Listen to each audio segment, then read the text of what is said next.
আজকেও একটা রান্না নিয়ে চলে এসেছি। তো পোনা মাছ নিয়ে এসেছিল। তো প্রথমে লবণ হলুদ মাখিয়ে ভালো করে রেখে দিয়েছিলাম কিছুক্ষণ। তারপর তেল গরম হওয়ার পর আমি তেলের মধ্যে ছেড়ে দিলাম। তারপর দেখো উল্টে পাল্টে লাল লাল করে ভেজে নিচ্ছি।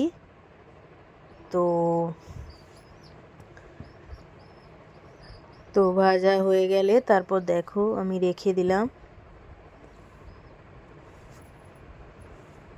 এটা অনেক আগের ভিডিও, এডিটিং করা হয়নি। আর আমাদের মাছের বাজারটা অনেক দূর, তাই সবসময় যেতে পারে না। এটা অনেক আগের ভিডিও, ছাড়া হয়নি, তাই ভাবলাম এডিটিং করে ছেড়ে দিই।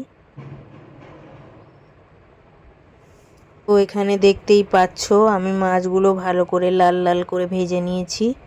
তারপর জিরে আর তেজপাতা শুকনো লঙ্কা ফোড়ন দিয়ে দিয়েছি। আমি এটা কাঁচকলা আর আলু দিয়ে রান্না করব।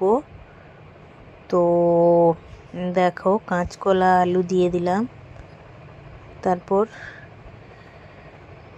একটু ভেজে লবণ দিয়ে দিলাম। সবাই খালি বলছে পুরো ভিডিও দেখো, পুরো ভিডিও দেখো, কিন্তু কারোর আর ধৈর্য নেই যে পুরো ভিডিও দেখার। এখানে দেখো লঙ্কা গুঁড়ো আর হলুদ গুঁড়ো দিয়ে দিলাম কথা বলতে বলতে। আর এখানে পেস্ট করে রেখেছিলাম জিরে আর পেঁয়াজ আর টমেটো আর কাঁচা লঙ্কা, আদা সব পেস্ট করে রেখেছিলাম। তো ভালো করে কষিয়ে নিলাম। তারপর দেখো জল গরম করে দিয়ে দিয়েছি। তারপর ফুটের মধ্যে মাছগুলো আমি দিয়ে দিলাম।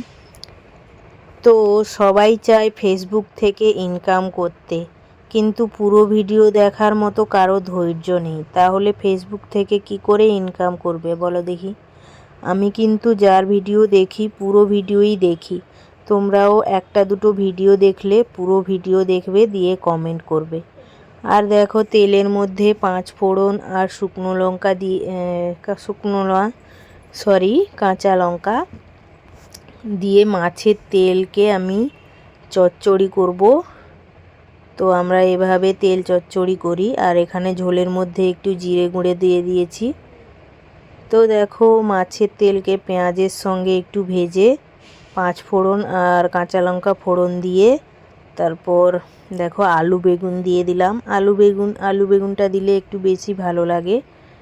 আর দেখো ঝোলটা আমার রেডি হয়েছে। তো কেমন হয়েছে কমেন্টে অবশ্যই জানাবে। টাটা।